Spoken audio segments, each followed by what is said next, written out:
Hello, welcome to Time Enough Podcast. This is where we look at episodes of The Twilight Zone and beyond. This is Matt here. Joining us today is from the Juan Podcast. It's Juan Ayala. Hello. What's up, man? Thanks for having me. Yeah, I dig yours talking about, all the wild roads of the occult, ufology, all the things that kind of dovetail in with the Twilight Zone nicely. Yeah. How much am I dragging you in on this one? Is this like something you'd catch in those marathons, or is it kind of like all new for you? It's new for me, man. To be honest with you, I've never watched Twilight Zone. It was the first time I watched it. That's why I wanted to come on. Go, like, that sounds interesting. Let's go ahead and do it. Something different. Yeah. It's just it's for as I see, it's kind of a keystone of TV. It's kind of like where TV started getting smarter. Mm-hmm. But the whole time, right? Even just the intro alone of that show, which is pretty psychedelic. I said they were playing this in the 60s and the 50s. They let people watch this stuff, like all the occult symbolism and vampires and time travel. They let people watch this stuff. And there's a reason why they don't make that anymore, right? There's a reason why they don't make movies like The Matrix or Fight Club, these cerebral movies that speak to people's souls on a deeper level. Yeah, especially like the mainstream. I feel like if we get into like indie cinema and stuff, you can definitely find some things here and there. But yeah, the in Japan, basically, if I go to the movie theater, it's going to be like Star Wars or a Marvel movie, Well, which they're all funded by the Chinese and all that. yeah. Well, that's how you got to get it played there because that's half of your market now. It kills a movie now if it can't play in China, right? Yeah, So exactly. and I love to go see the the Marvel Star Wars. It's fun to get that blasted in your face, but there's not so much to talk about. I have a sci-fi podcast where I thought we'd just be hardcoring those movies, and we barely talk about those because there's not much meat there. Yeah, and it was crazy did you see the John Cena thing when he called Taiwan, like the people of Taiwan? He went on and he was speaking and it was Chinese apologizing for considering Taiwan a place Oh and that yeah, they and don't that even exist. and that would have gotten his movie like kind of like slammed, right? Because now if China Hmm. don't want to show it, you're kind of shafted. So Yeah, uh, which is pretty weird. of course today we're going a little over to the Philippines. And I want to do just a little bit of trivia. And one I didn't write is I guess a lot of people aren't aware, but Rod Serling, the creator of the Twilight Zone, and he actually this episode I guess is a little close to home because he was in World War II in this front. So this has very much to do with his personal experience. Um, Interesting. he was somewhat severely wounded in that theater, and with the sort of aches and pains that stick with you for the rest of your life. So he definitely got damaged in this war. So it's kind of, I guess, a personal thing for him. But as far as the director here, we've already seen director Richard L. Baer's hand at work in the episode Third from the Sun, and he'll be back for 5 more episodes, a couple of which are stone cold classics. William Reynolds played Lieutenant Fitzgerald. He got his start in some B-level films for Universal in the 50s, but really made his mark on the 60s TV series, The FBI, getting those letter agencies. Captain Phil Riker was played by Dick York, enshrined in pop culture as the first Darren on Bewitched. The actor switch on that show was due to the long lingering effects of a back injury York sustained while working on the film They Came to Cordura. By the 80s, he had gotten past it, but soon was consumed by emphysema since he'd also been a 3-packs a day sort of guy. Still can't help but love the Dick York. So I'm sorry, go ahead. I'm gonna bring something up after you're done. Oh, go ahead, because I'm actually gonna prologue you in a moment. But what you have on your mind? This Rod Sterling guy, or Sterling, I'm sorry. I'd be interested to dive into his history, right? If he was a Freemason or whatever. Not saying that, not anything against Freemasons, but a part of Venus' secret society. And then I looked up here In Search of Ancient Astronauts in 1973. And I think I might give that a watch because it looks interesting. And it was directed with Rod Serling. He was part of this project in Yeah, actually, 1973. yeah, Oh, Eric Von Daniken too. Wow. yeah. I've seen that before. I think it has a little bit of a Carl Sagan doing the debunking, or at least the Oh. alternative perspective vibe on that one. So He's the It's narrator in it. I'm gonna. Oh, and Carl Sagan is in it too. Yeah, yeah, yeah. And Warner yeah. von Braun is in it. What? What? Oh man, this rabbit hole. Okay, I'm done looking. No, oh yeah, that is a very cool video to watch. So maybe I'll get back to you on that one because Yeah. I do that sort of thing on my podcast as well. But as for now, let me bring up and you've only seen 2 episodes now, so you don't need to do like an impression. In fact, I've had people come on and like read it like Goofy. So however you want Yeah. to read it is fine. I'm not much of a role player, so I'm gonna read it regularly. And it's Infantry Platoon, U.S. Marine, Philippine Islands, 1945. These are the faces of the young men who fought as if some omniscient painter had mixed a tube of oils that were at one time earth brown, dust gray, blood red, beard black, and fear yellow, white.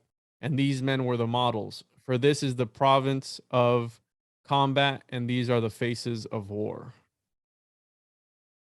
All right. So of course the prologue doesn't give us the full gist of the story, which I guess we should flesh out a bit, which is that not Private Freeman, Fitzgerald. Yeah, Lieutenant Fitzgerald. Fitzgerald starts to get this thing where he can see the portents of death on people's faces, which as a superpower seems to be like one of the crappier ones.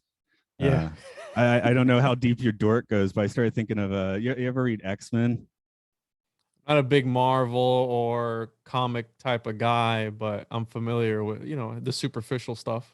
No, actually, this is a little deep geek because it's the New Mutants, but they had one of their characters was Cipher. He could speak or understand any language, which That doesn't do. He ends up getting that's shot it. by a bullet. Yeah, he ends up getting shot by a bullet and dying like 20 issues later. So It's like, didn't what's did your superpower? I can grow my nails right now. And then you start growing your nails. Like, okay, I guess you're gonna scratch me. Is that from Family Guy or something?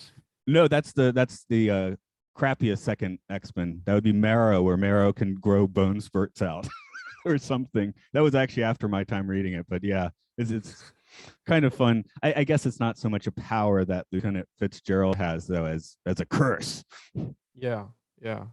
Because eventually, I mean, I don't want to spoil it, but once we get to eventually, he saw his own death, right? Exactly, and you can spoil. I can't imagine so many people would be coming in and listening without having a look at the video first. Yeah. So yeah, spoilers are on the table that he's and you mentioned he sees his own death, but it seems he's only been having this go on for like a couple days, maybe. And I'm not 100%. I don't know about the occult over there in the Philippines, but maybe perhaps, right, they're invading these people, they're killing these people, they're doing atrocities in this area of the world. And who knows, maybe somebody cursed him while he was there because it just so happens, how you said, he had only been seeing it for a couple of days. And then he was telling the guy at the beginning, what was it? I'm 2 out of 3 or 2 out of 5, something like that, where he's like, are you sure that you're not just making this all up? The guy's a real big skeptic. And then he turns out to be right, because even the guy that he was telling him, hey, don't go because you're gonna go, he's like, oh, I'm gonna go anyways. And then obviously he dies as well. And people around him start to see, like, okay, so who's this psychic guy? What's all this baloney type of thing? What's really going on? And he's like, well, I can see people die. And it's weird that at the end he gets in the car knowing that they're gonna die, almost like this hero's journey type of thing. Well, if this is my fate, let me accept it. I don't know. I found that odd at the end where he just went, and that was that. And they heard the bombs go off, and hey, there they go. That's it. He's like, it's gonna be a 4 hour ride. He's like, yeah, we're not gonna make it. I don't know. Maybe he was still slightly skeptical himself, but or the strength of like military conditioning, where it's like I'm the lieutenant and I'm stuck in this path, and there's really what's he gonna do? Go AWOL in the jungle? Yeah, yeah. I mean, there's really not much you can do, especially being in those types of. I couldn't even imagine. But you said that Rod Serling was in Vietnam as well. Uh, World War II. So he was in Oh, okay. the Pacific Theater, World War II. Yeah. I can only imagine the type of things that they saw out there. What if they did see? Because I am a big Nicolas Cage fan, and we have this theory that he makes these movies in order to either like some sort of Pythagorean, portray these life thoughts that he had or these other past lives, and he's living all these lives throughout his movies. What if Rod was also doing the same thing where he was putting in these stories, right? You have even Aleister Crowley that writes books as a story, but it turns out it might have been on an actual real life thing, but it's shrouded behind the facade of it being a story. You know what I mean? That's why I always tell people, and shows like this that trip me out, where I say, why are they letting people see this? Right? We know that Plato talked about how the art spoke to people's souls, and this is what these, right, reptilian overlords don't want. They don't want you being inspired or to know about the occult, because it's do as I say, not as I do. So when I see shows like this, I look at the deeper part of it, of like, why is he writing this? Is it really a story, or is it really maybe one of his past lives that he was, or maybe an experience they had in World War II, because we know World War II was an occult war, which that relates to it too. Yeah. For this one, I mean, it could have local legends might have been something. I'm not sure specifically for this episode, and I'm going to give people a little bit of a spoiler for 2 weeks from now, which is mirror image episode. Without getting too deep, basically, there's a doppelganger, right? Kind of another kind of very something that does show up in the occult mythology. And he says he got the idea for that script just being in an airport and seeing someone, about 100 feet away turned around. And he's like, that person looks exactly like me. Once he turned around, it didn't look anything like him at all. But the idea Who says stuck. this? This was Rod Serling. Yeah. He Really? said he got the idea for the script, seeing someone from the back. And it's like, that person could be me. What if he turned around and it was me? Oh, that's trippy, dude. So it That's was just, so psychedelic. yeah, it was just like a random thought in the airport that led to this really great episode. And I'm thinking, just with his war experience, like the occult stuff in here might have also been like something like a Filipino idea. I don't know so much about the deeper stranger there, whatever. But I know some death portents. Australia, I've heard about the pointing the bone. The shaman will point the bone at someone. That means you're going to die, right? So if you are of that culture, you're like, oh crap, I'm going to die. Whereas if the Europeans first coming in, we're like, well, you're pointing a bone at me. I live in Japan, where the number 4 is very ominous. That's the number of death. So like you wouldn't give someone a set of, say, 4 placemats because it's like suggesting death. Yeah, you'd give them 3 or 5 or 2 or 6, I guess. But my wife's family, on her mom's side, they're all Japanese, and I know they're very superstitious. I know you're not supposed to cut your nails after 6 p.m. I think it was, or 8 p.m., something like that. Yep, that is correct. Although in my house we break that particular custom. Yeah, all the time. Yeah, but the symbolism behind even the 4, I study the theology of arithmetic, right, and Pythagoras and all that. That's I'm real deep in that, and it's interesting because that's like the formation number, the demiurge's number. So that's interesting that they don't like that number. Well, in Japanese, it's Ich Nisan Shi. Shi meaning death. Really? So if you watch an anime and you hear someone screaming like "Shine," that Yeah. actually, if you want to get real specific, it means death, right? But it's like I'm going to kill you. So a lot of times they'll change the numbering to Ich Nisan Yon.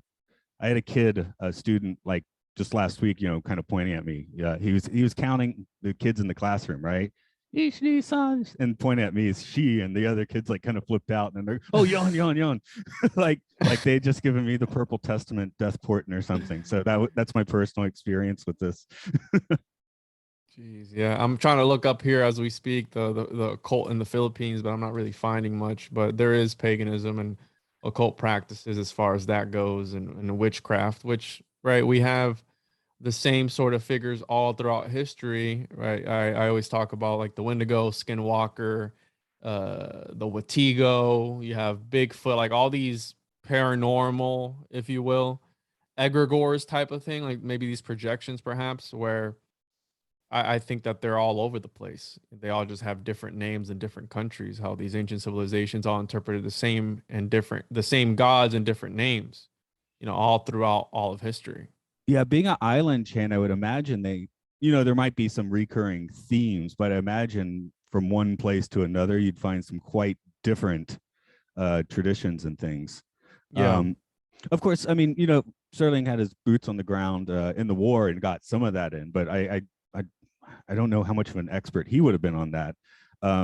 Something about this episode is, tell me if you feel this way too.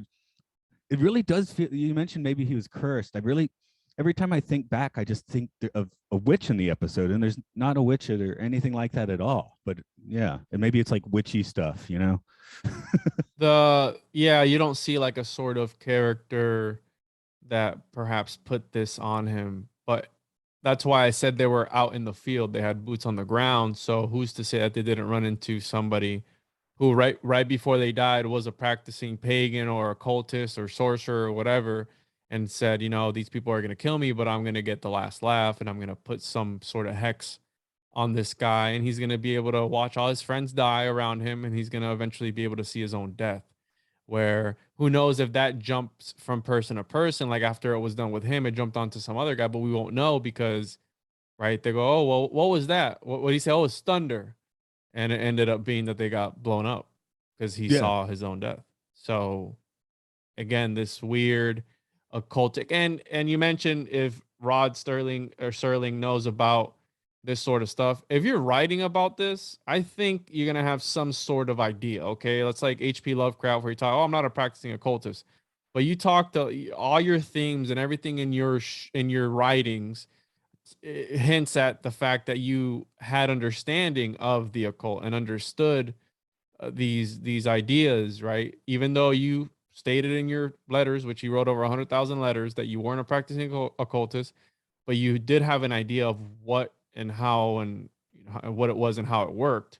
So when it comes to these guys, I don't know how many episodes there are in the Twilight Zone. I saw that there was a new rendition of the show too. They made a new series, like a modern day. Yeah, there's been 3 reboots of it, and the most recent one was like a year or two ago with Jordan Peele from Key and Peele. Really? Yeah. Out of all the people, that guy? He's the narrator.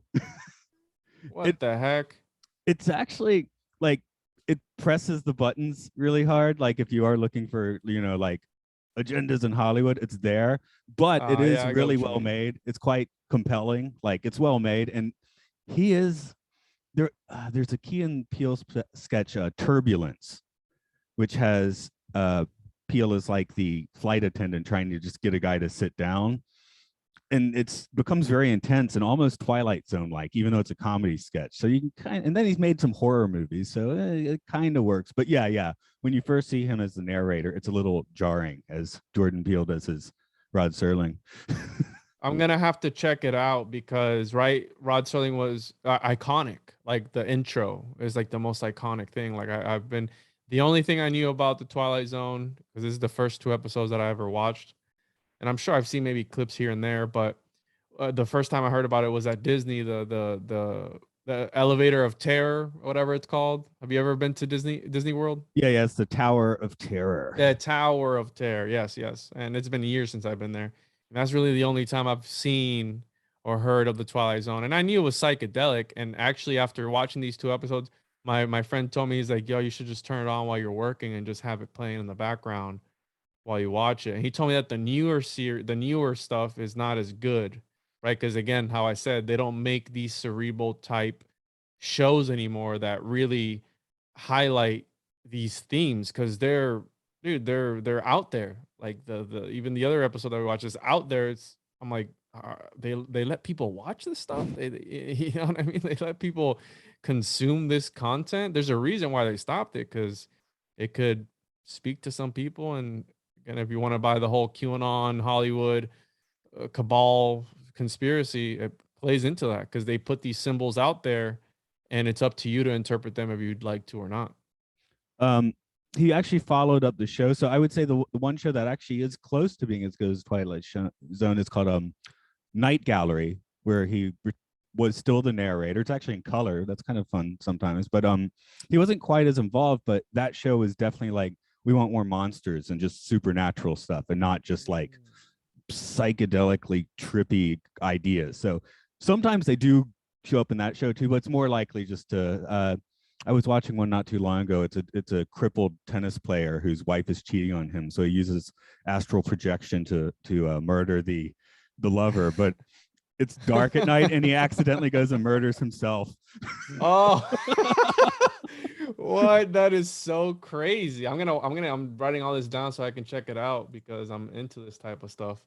That's wild. That is pretty crazy. I forgot the name of the movie where, speaking of psychedelic stuff, where I think it was Ascension or something like that. It came out a couple of years ago where he's trying to save his wife so they upload people's consciousness into a computer, right, into this like almost cube like thing, right, the cube symbolism.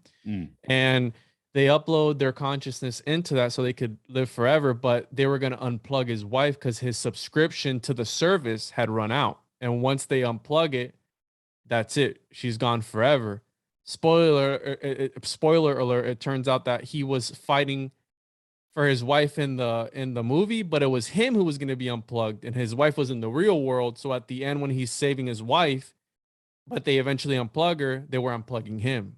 So it's like this dimension inside another dimension, like again, the astral realm of things where you think, you're fighting, you're astral projecting within a dream. So again, it was very trippy, and it was this plot twist at the end where as soon as I realized what was going on, I said, "Oh wow!" Like now it makes sense as to why everything was going on the way it was going on in the movie, which was again very trippy. But take that as you will. I'm kind of curious how the effect. There's only really one special effect in here, which is the death portent face, and it's a 60-year-old show. How did that play with you? I was wondering when he mentions I can see it in their face. I can see the death in their face. I wondered what they were gonna do. I thought what I was expecting going in was he would look at them and he would have like some sort of vision in his mind, and they would like play a vision or something. But then it was like just this light. So it Yeah. was kind of a letdown because I was expecting something completely different. But again, it's the late 50s, early 60s. So they did the best that they could. And I don't know, it kind of reminds me of some sort of astral light, right? That Helena Blavatsky talked about, where it's this thing that's always there and we're part of it, but you can't really see it unless you have some certain type of deeper understanding when it comes to these sort of things, right? This apperceptive power, if you will, to the paranormal. And some people have it, right? I think children have it, and I think children are able to see auras. And even Manly P. Hall writes about this, where up until the age of 7, there is, right, we know the body doesn't conserve any organs that aren't important. So if something in the body is irrelevant, it will just shrivel away by evolution, if you want to believe in that. It will shrivel away eventually throughout time. And we know about the pineal gland that is supposedly this antenna. And during the Hyperborean times, when due to the two eyes, right? Because you're talking about cyclopses and all and giants and all that stuff. With the two eyes, this antenna, if you will, was actually outside of our body, sort of thing, where it was like pretty much like an antenna to be able to pick up who knows what, paranormal or another dimension. And through the development of the eyes, it was pushed back into the brain, which is where we have the pineal gland, supposedly, because we know that reptiles have a third eye with a retina at times on top of their head. We know about this. And supposedly, when children's skulls finally fully fuse at the age of 7, they have this apperceptive power until the age of 7 of being able to see into other dimensions or other things that aren't there, right, where the veil is thinner. And I've even experienced it with my son, where he's, when he was smaller, he would be laughing by himself. And again, who knows if he was just being a kid, but it makes you think of why the elites use children. And it's got to do with their aura and their pureness and their, lack of indoctrination, if you will.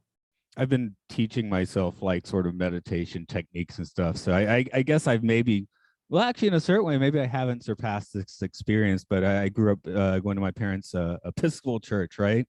And being totally bored by the preacher, of course. But what I would do is we're in the balcony, I'm just staring at the guy, And I didn't realize this is actually, a powerful meditation where like blackness would come in from all corners until everything vanished. My eyes are still open, but I start seeing other things, which that's Tibetan meditation, right? So Oh, 1 point meditation, I guess, which I was doing when I was 7 years old. I'd have trouble doing it now, I think.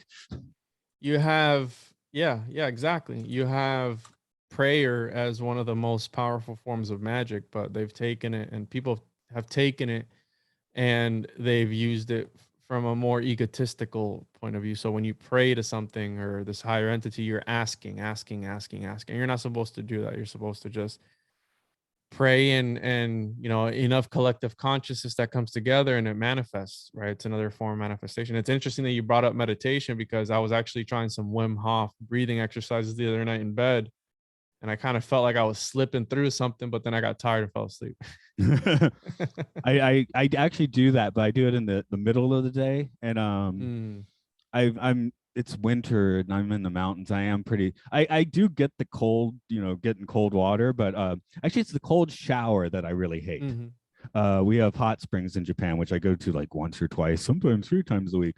But I'll do a thing where I go to the cold bath and then the sauna and kind of back and forth. But uh, the cold bath that is an experience. I know living in Yeah. America, it's kind of difficult to even find somewhere you can do that. But Yeah, and you have, right, it's supposed to help you with your immune system and stuff. And I've taken cold showers, not cold enough, I don't think, right now with ice and how you see these guys on TikTok doing it.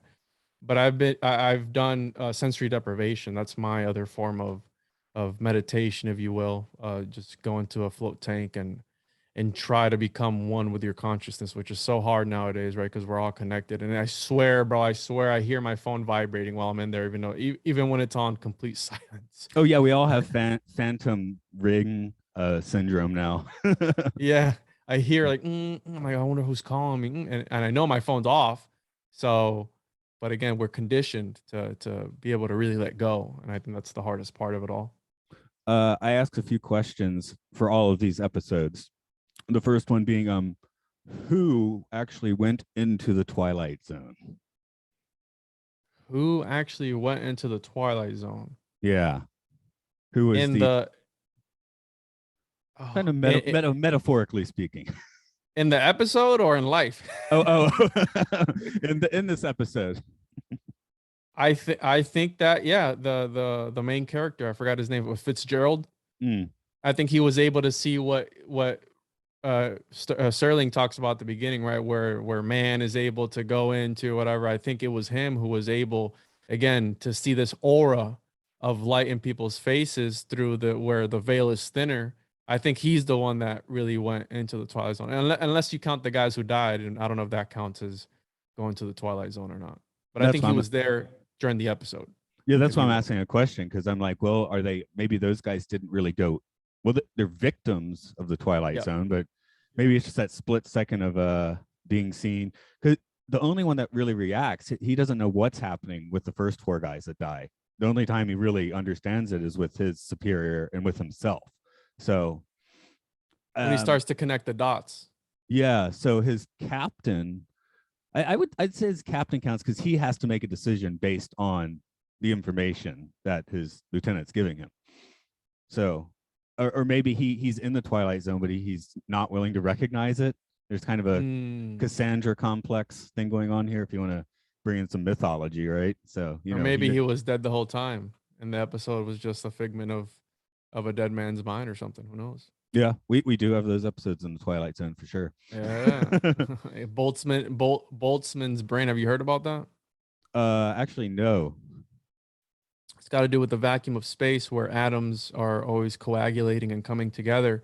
And it's a thought experiment where if these things are coming together and dissolving instantly, that at some point in the vacuum of space, anywhere in space and time out there, there is the possibility that a whole human brain is able to connect its neurons, become a full size actual human brain, and connect even for just a microsecond and live an entire lifetime, and instantly just dissolve back into space and time.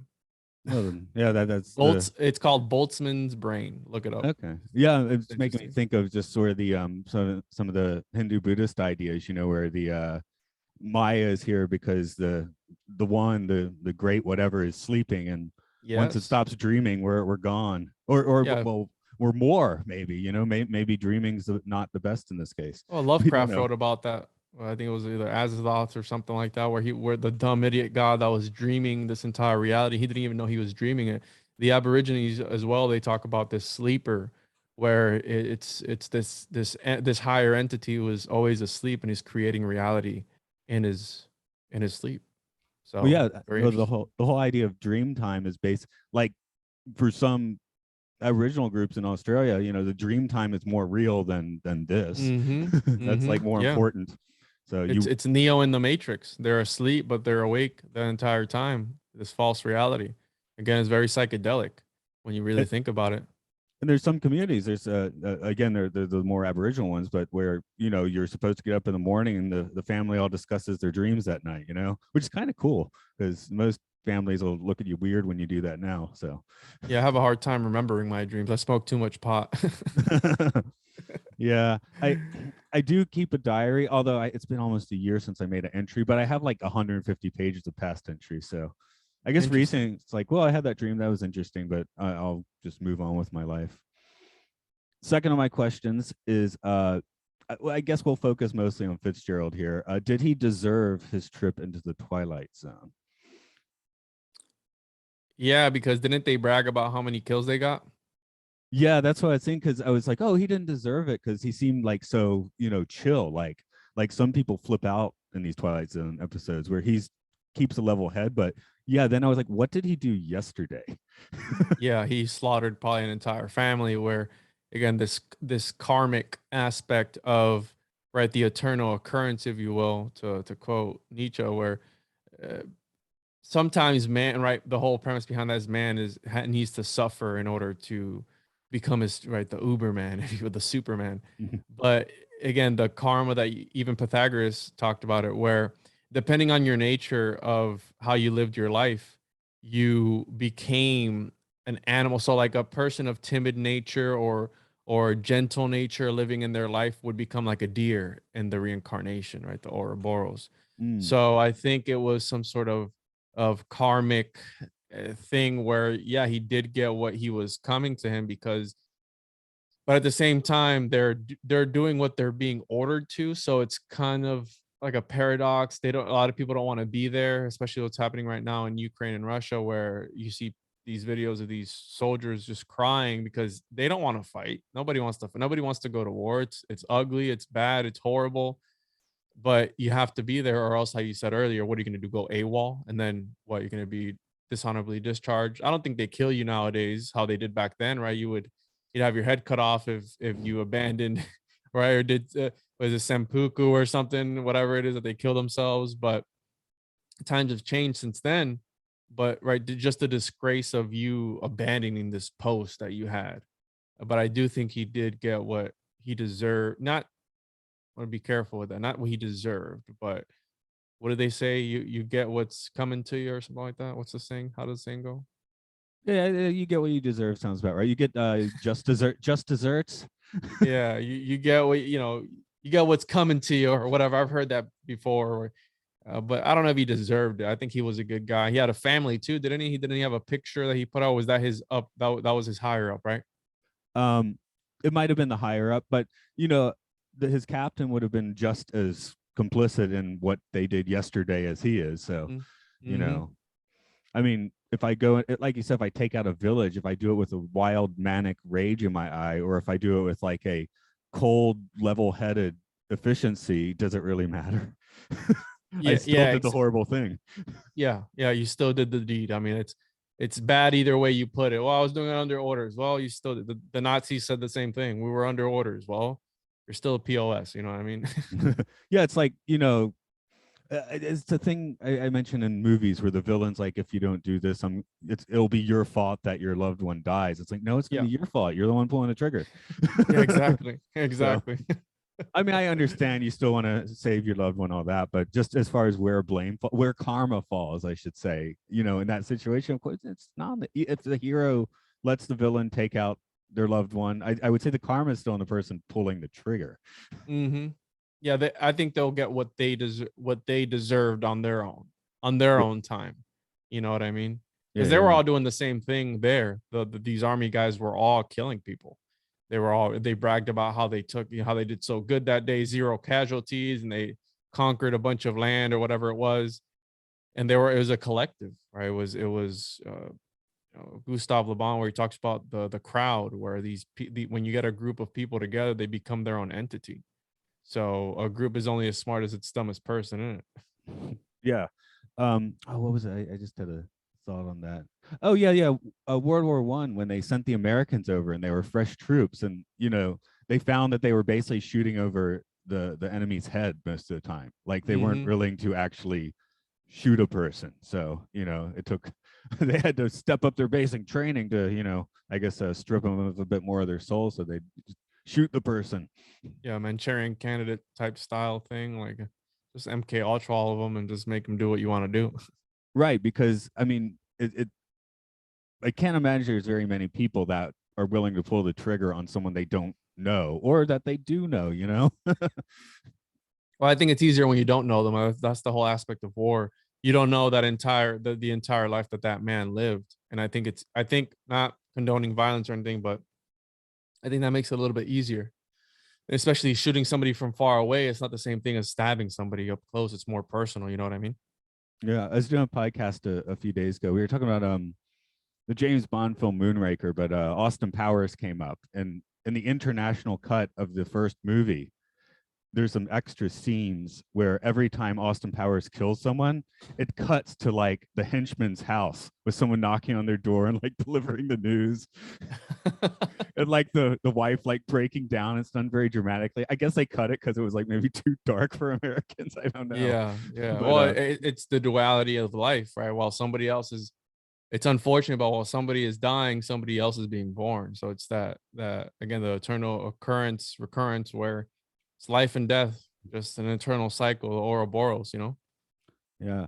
The last question I put out on these is as you said, there's quite a psychedelic element to a lot of these. So I don't put them on a quality meter so much because they're even when it's not so great, it's usually somewhat fun to watch. But I do like to put in the tripometer.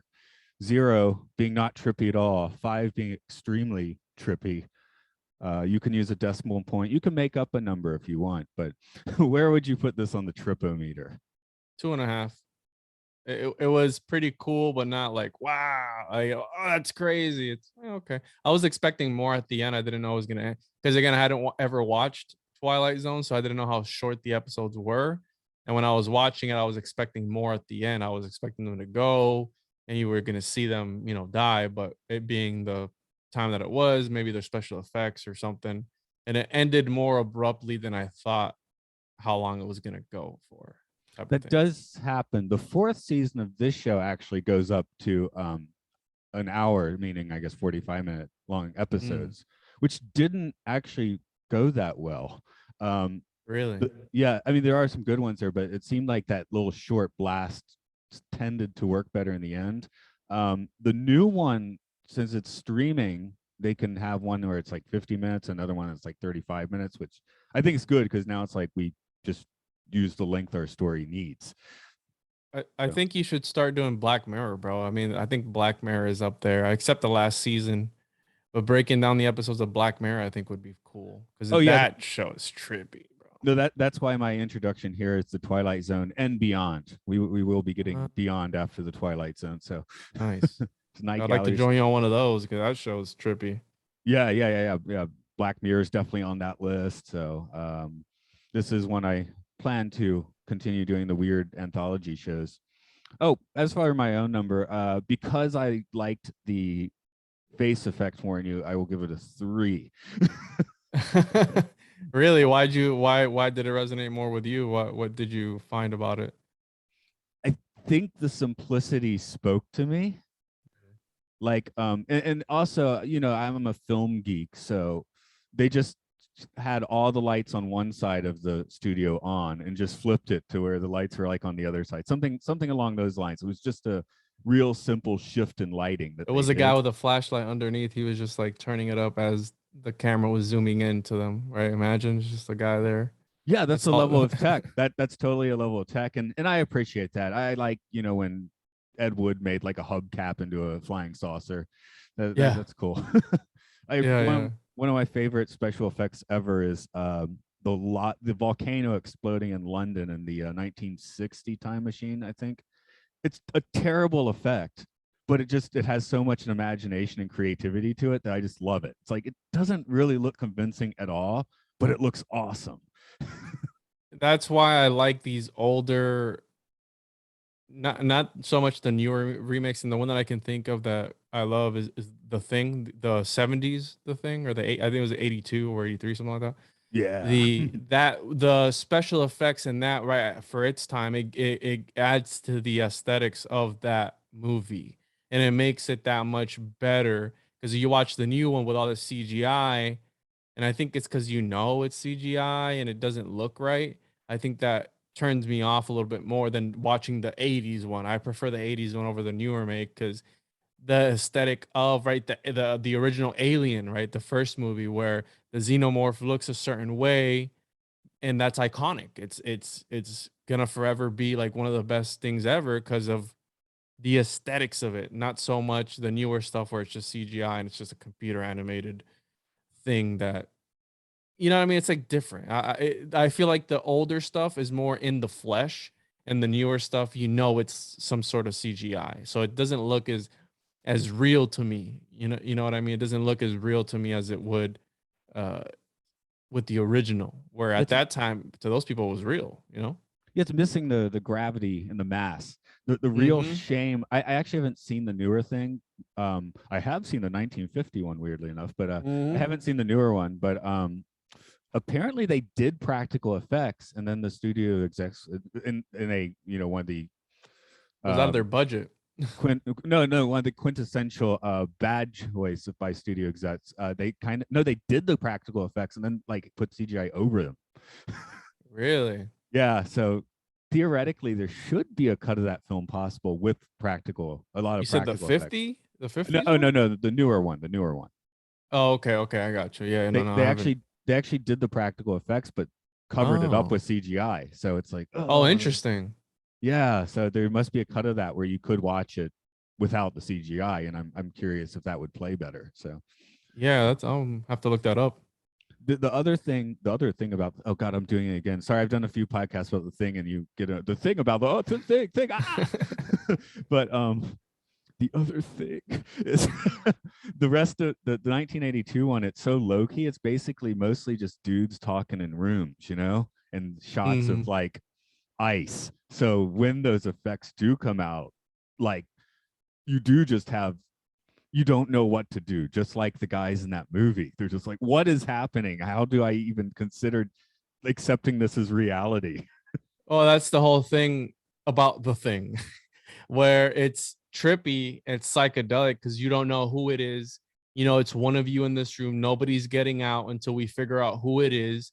And when it finally reveals itself, you're freaking out because you knew it was coming. It's this very Lovecraftian aspect where it's there. You don't know when it's coming out, but it's gonna do something, and it plays out very well. It's one of my favorite movies ever, to be honest with you.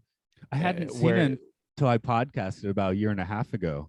really, I'm old because that movie had a very bad reputation for about 20 years, and then everyone suddenly decided they loved it because it is good. It was kind of ahead of its time. So I grew up hearing, "Oh, that movie's horrible," and I don't mine. pay attention to critics, bro. I watch it for myself and make my own assumptions. No, in that movie, oh yeah, that is a fantastic movie. So Yeah, although at the same time, I got to watch it like much later and really like fully appreciate it the first time I saw it. So that probably yeah. helped as well. But I guess we should be rolling this one to the deck since we're talking about the thing now. I do like talking about the thing, except for that horrible pun that keeps reoccurring. But Juan, can you tell them a bit about your podcast? Yeah, so it's the Juan Podcast. You can find me anywhere at the Juan Podcast on all social media platforms. Got a Patreon as well, patreon.com/, the Juan Podcast. And I talk about the occult, the esoteric, conspiracies, a little bit about everything. It's a project I've been working on for 2 years and change now, and it's really evolved. It's changed me as a person. I was listening to the first podcast I ever did, recorded in the first interview I ever did the other day, and I was cringing at myself because I'm a completely different person. And I was talking to my friends the other day about trailers, and I remember the first trailer I did, and I go, why am I going to give that to somebody to plug if I'm a completely different human right now from doing all the research that I've done and in my quote unquote awakening process, if you will. And yeah, it's just a podcast where I cover crazy conspiracies and connect the symbolism, talk about alchemy, talk about a bunch of different things. And I got a bunch of different projects going on. One being with Mark from My Family Thinks I'm Crazy and Chris from Mensa, where we have Illuminati Confirm. That's where you heard me. And we again dive into the occult, the esoteric side of things and of reality because it's a real thing. And I think not a lot of people are right. The simple you can choose to read between the lines if you'd like to.